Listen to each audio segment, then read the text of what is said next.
અને હવે અન્ય સમાચારો પર કરીશું નજર તો અમદાવાદમાં ટ્યુશન ક્લાસીસમાં ફાયર સેફટીના ધજાગરા જોવા મળ્યા છે। ફાયર વિભાગની તપાસમાં ગંભીર બેદરકારી સામે આવી છે।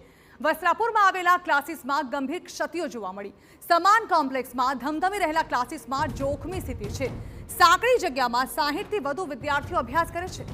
ફાયર ઓફિસરે પણ ક્લાસીસને અત્યંત જોખમી ગણાવ્યા છે। ઉલ્લેખનીય છે કે યુપીના લખનૌમાં અગ્નિકાંડ બાદ અમદાવાદ મહાનગરપાલિકાના ફાયર વિભાગે ટ્યુશન ક્લાસીસ સહિતના સ્થળે આકસ્મિક તપાસ હાથ ધરી છે, જેમાં વસ્ત્રાપુરમાં માનસી 4 રસ્તા નજીક સમાન ટાવરમાં આવેલા ટ્યુશન ક્લાસીસમાં જોખમી સ્થિતિ જોવા મળી। તપાસ દરમિયાન ક્લાસીસ સંચાલકોની ગંભીર બેદરકારી સામે આવી છે, જેમાં મોટાભાગના ક્લાસીસમાં ફાયર સેફટીની સુવિધાનો અભાવ જોવા મળ્યો। ચોંકાવનારી બાબત તો એ છે કે અહીં ફર્નિચર પણ જોખમી સ્થિતિમાં હતું। લાકડાના ફર્નિચરના કારણે આગ લાગે તો જોખમી સ્થિતિ ઊભી થાય તેમ છે। સાથે જ સાંકડી જગ્યા હોવાથી આગ જેવી દુર્ઘટનામાં બહાર નીકળવું પણ મુશ્કેલ બને તેમ છે।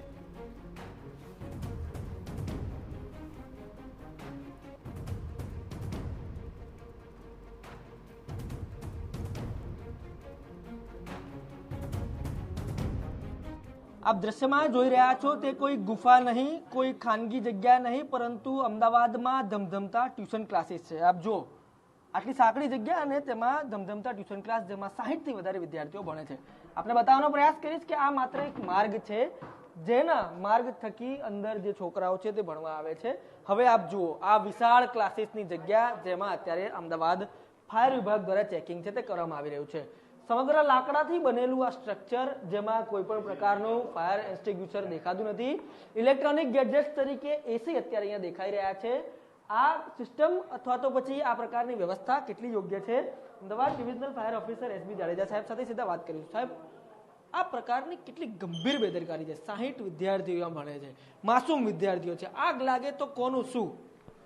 લખનઉ અને દિલ્હી જેવી ઘટના અમદાવાદ શહેરમાં ન બને તેના માટે અમદાવાદ ફાયર બ્રિગેડ ડિપાર્ટમેન્ટની નોર્થ વેસ્ટ ઝોન વસ્ત્રાપુરમાં એક ટ્યુશન કોચિંગ ક્લાસીસ છે, સમાન બિલ્ડિંગ માનસી ટાવરની બાજુમાં। એનું અત્યારે ફાયર વિજિલન્સ ઓડિટ ચાલુ છે, જેથી કરીને કોઈપણ પ્રકારની ફાયર સેફ્ટી લો વાયોલેશન કાયદાનું ઉલ્લંઘન થાય છે, કોઈપણ પ્રકારનું માઇનોર, મેજર કે મીડિયમ, તરત જ એને ફાયર સેફ્ટી લો વાયોલેશનની નોટિસ આપીએ છીએ। કોમ્પ્લાયન્સનો સમય આપીશું 7 દિવસનો। જો નહીં થાય તો બિલ્ડિંગ સીલની સાથે પોલીસ કાર્યવાહી કરવામાં આવશે। અને સાહેબ, એક માનવતાની દ્રષ્ટિએ આપને હું આ સવાલ પૂછું છું, પત્રકારિતા કરું છું, આપ પણ આપનું કાર્ય કરો છો, પરંતુ આ ગંભીર બેદરકારી જે કરી છે, 60 વિદ્યાર્થીઓ ભણે છે, શું માત્ર નોટિસથી આજે આપને ઊંઘ આવશે આ પ્રકારની કામગીરી જોઈને? ના, ખરેખર ક્રિટિકલ છે, અને આ રીતનો કન્જેસ્ટેડ એકદમ ઓબ્સ્ટ્રક્શન્સ, જે ઇમરજન્સી એક્ઝિટ રૂટ છે, ભાગવાનો રસ્તો હંમેશા ક્લિયર હોવો જોઈએ, ખુલ્લો હોવો જોઈએ। એના બદલે આ તો આવવાનો રસ્તો બી એકદમ સાંકડો છે, અને લોકો ભાગી શકવામાં ખૂબ જ તકલીફ પડશે। તેના માલિકની જોડે પર્સનલમાં ફાયર સેફ્ટી એડવાઇઝરીની નોટિસની કાર્યવાહી ચાલુ છે, અને કાયદેસરની કાર્યવાહી કરીશું। સ્વાભાવિક રીતે સ્વસ્તિક જાડેજા સર ખૂબ જ ગંભીરતાથી આ તમામ મામલાઓ લઈ રહ્યા છે। જે ઓનર છે તેમની સાથે વાત થઈ છે, નોટિસ આપીને અત્યારે કામગીરી આગળ કરવામાં આવી રહી છે। અન્ય પણ આપણે જે બતાવવાનો પ્રયાસ કરીશું, 60થી વધારે જે વિદ્યાર્થીઓ છે તે અહીંયા ભણે છે। જે ઇન્સ્ટિટ્યુશન અહીંયા મૂકવામાં આવેલા છે તે ઇન્સ્ટિટ્યુશન પણ 2024 બાદ અત્યાર સુધી ક્યારે પણ રિફિલ કરાયા નથી, તે પ્રકારની માહિતી છે તે અત્યારે પ્રાપ્ત થઈ રહી છે। આ તમામ બાબતો વચ્ચે ફાયર વિભાગ છે તે અત્યારે કામગીરી કરી રહ્યું છે। હાલ તો નોટિસ મળશે, પરંતુ આગામી દિવસોમાં કયા પ્રકારના ગંભીર પગલાં લેવાય છે તેના ઉપર સૌની નજર રહેશે।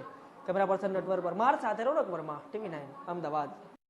તો બીજી તરફ બેદરકારી વચ્ચે પણ ટ્યુશન ક્લાસીસના શિક્ષકો પોતાના લૂલો બચાવ કરી રહ્યા છે।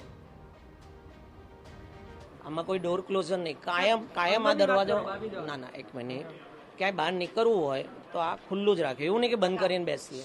જો આ ખુલ્લું, હંમેશા ખુલ્લું જ રહે બધું જ। કોઈ પણને બહાર જવું હોય ને, ઇમિડિયેટ બહાર જઈ શકે એવો રસ્તો। આપણે એવું નહીં કે એસીની ઇફેક્ટથી આ બધું બંધ રાખવું। આ દરવાજો ખુલ્લો રહે,